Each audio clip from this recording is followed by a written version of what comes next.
సచివాలయ వ్యవస్థ అని 50 ఏళ్లకు ఒక వాలంటీర్ అని చెప్పేసి తీసుకొని రావడం జరిగింది. ఐఏఎస్ పనికి రాలేదు, ఎవరు పనికి రాలేదు. తీసుకొని వస్తూనే మొత్తం అంతా తీసుకొని వస్తూనే అసలు ఏమీ రాలేదు. 4 నెలలకి చంద్రబాబు నాయుడు భయం మొదలైంది. భయని 70 సంవత్సరాల తర్వాత పబ్లిక్ గురించి, జనం గురించి ఆలోచించిన ఏకైక నాయకుడు, ఏకైక పార్టీ అది వైఎస్ఆర్ కాంగ్రెస్ పార్టీ, జగన్మోహన్ రెడ్డి గారు.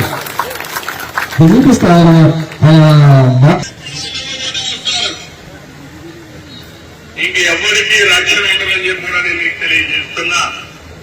అందుకని నేను ఇక్కడే మీరు చూస్తున్నారు, ఇంటింటికి వస్తున్నారు, వాలంటీర్లు వస్తున్నారు. నేను ఒకటే వాళ్ళందరినీ కోరుతున్నా, వాలంటీర్లని మీరు రాజకీయం చేయించండి, సైకో చెప్పిన పనులు చేయించండి.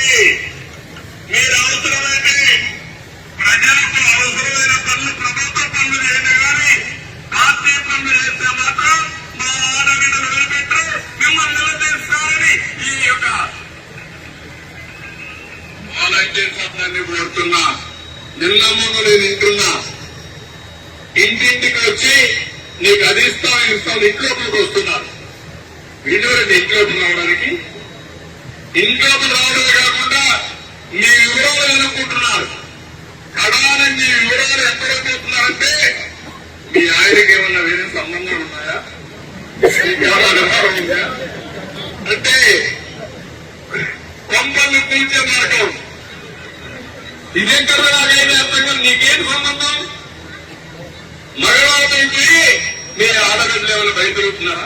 నీకేం సంబంధం? చెప్పుతో కొట్టవాళ్ళు లేకపోతే జగన్మోహన్ రెడ్డి ఇవన్నీ ఏంటి వ్యవహారాలు? వ్యక్తిగత గోప్యం.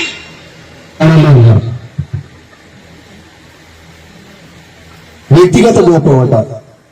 వ్యక్తిగత గోప్యంలోకి చేస్తున్నాడు, సంసారాలు నాశనం చేస్తున్నాడు. ఎవడు వల్ల ఆ సంసారాలు నాశనం అనేది? నీ వల్ల ఇప్పటికీ నీకు ప్రేమించిన సంసారం ఇంకా తేరుకోలేకపోతుంది, ఇంకా బయటపడలే. ఎంతమంది జీవితాలతో మీరు ఆడుకున్నారు? ఒకడు చూస్తే కిడ్నాప్ చేస్తామంట పవన్ కళ్యాణ్, వాలంటీర్లంట కిడ్నాపర్లంట, ఆడవాళ్ళందరూ మిస్ అయిపోయినారంటే అది వాలంటీర్లు అంట. అదే దళితం నాయలారా, అసలు వాలంటీర్ల డ్యూటీలు ఏంటి, వాళ్ళు చేసే పని ఏంటి? ఇవన్నీ కూడా ఎగ్జామ్స్ మొత్తం మీ వడందరూ పెట్టుకొని ఇష్టానుసారంగా చేస్తారని పేపర్ లీక్ చేస్తారు, సమాధానం చెప్పాలి. కనీసం పేపర్ లీక్ అయిన తర్వాత మళ్ళా మీకు చిత్తశుద్ధి ఉంటే ఎగ్జామ్స్ కండక్ట్ చేయాలి. ఎందుకు కండక్ట్ చేయలేదు? ఇలాంటి ఏది చూసినా ఒకటి నిన్న చూశాను, ఆ విలేజ్ వాలంటీర్ వాళ్ళతో పెద్ద ప్రమాదం వచ్చి పడింది. ఒక అమ్మాయిని ఆయన వాంఛ చేర్చమని ఇంకొక అమ్మాయిని చూశామని ఆవిడ కన్విన్స్ చేయండి. ఈ అమ్మాయిని నేనెక్కడ చేస్తా ఆ పనులన్నీ, నేను ఇన్ని పనులు చేయాలంటే ఆ అమ్మాయిని కొట్టడం, ఆ అమ్మాయి తిరిగి కొట్టడం, ఆ అవమానం భరించలేక ఆ అమ్మాయి ఆత్మహత్య చేసుకుని చనిపోయే పరిస్థితి. ఇలాంటి అఘాయిత్యాలు ఎన్ని జరగదో చెప్పలేము. ఎవరు అడిగారండి మిమ్మల్ని వాలంటీర్స్ మీ కార్యకర్తల కింద? ఎవరు అడిగారా? ఏంటి లాభం? లాభం ఉన్న దాంట్లో 5,000 రూపాయలతో మీరు ఏం ఉద్యోగం? అది గోనె సంచులు మోసే ఉద్యోగం, బియ్యం సంచులు మోసే ఉద్యోగం. మేము పెద్ద ఎట్టని చేసేవారు కథలు మాట్లాడతారా మీరు? వీళ్ళు పోయి చేసే పనులు ఇలాంటి తప్పుడు పనుల. ఎప్పుడంటే ఎప్పుడు ఇళ్ళకి వెళ్ళడం, డిస్టర్బ్ చేయడం, ఏ టైం మగవాళ్ళు ఉండరు, వెలుగు చదువు కూడా. ఇదే కదండి, ఎంత నీచమండి. ఇవన్నీ చూస్తే ఎంత బాధేస్తుంది, ఆవేదన వస్తుంది, ఆవేశం వస్తుంది. ఆ అమ్మాయి ఒక్క మాట మాట్లాడారు కాంగ్రెస్ నాయకులు అమ్మాయి గురించి. ఎందుకు మాట్లాడరు? లెక్కలేదా ప్రాణం అంటే? ఇవన్నీ జరుగుతున్నాయి. ఇంకా మా పార్టీలు కూడా మీరు చూస్తున్నారు, అవి కూడా ఉన్నాయి.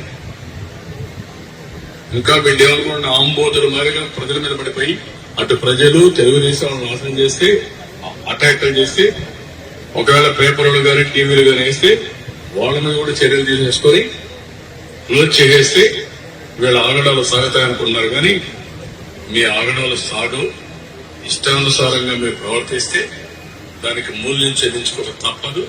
ఇక్కడ మీకు భయపడే వాళ్ళు ఎవరు లేరు. ప్రజాస్వామ్యాన్ని కాపాడుకోవడానికి రోడ్లలో డోంగరాలు కట్టుబడులు తిప్పినది కూడా ఇలా కొడుకు కాదా? వాలంటీర్లు తిప్పినది. సచివాలయ ఉద్యోగులందరూ ఉన్నారు చాలా మంది. మీరందరూ పేపర్లు లీక్ అయితే రాష్ట్రం పాస్ అయినారా? మీరు చూసేది ఇది. నోటికి ఎక్కడ పడితే అంటే ఒక సేవలు అనేది ఏ విధంగా అని చెప్పేసి నేను ఎందుకు ప్రతి చోట చెప్తూ ఉంటాను. 2019లో మన వాలంటీర్ వ్యవస్థ ఏర్పడిన తర్వాత ఒక 4 నెలలకు 5 నెలలకు అనుకుంటా, అంటే 8 నెలలకు కూడా అందరు అనుకోకుండా మనం ఒక ప్రమాదాన్ని ఎదుర్కోవాల్సి వచ్చింది. ఎక్కడో చైనాలో వుహాన్ అనే ఒక ప్రాంతంలో ఒక చిన్న ఒక వైరస్ ఎక్కడో చైనాలో మొదలైంది అనుకుని మనం నెగ్లెక్ట్ గా ఉంటే మొత్తం దేశవ్యాప్తంగా కూడా అతలాకుతం అయిపోయింది.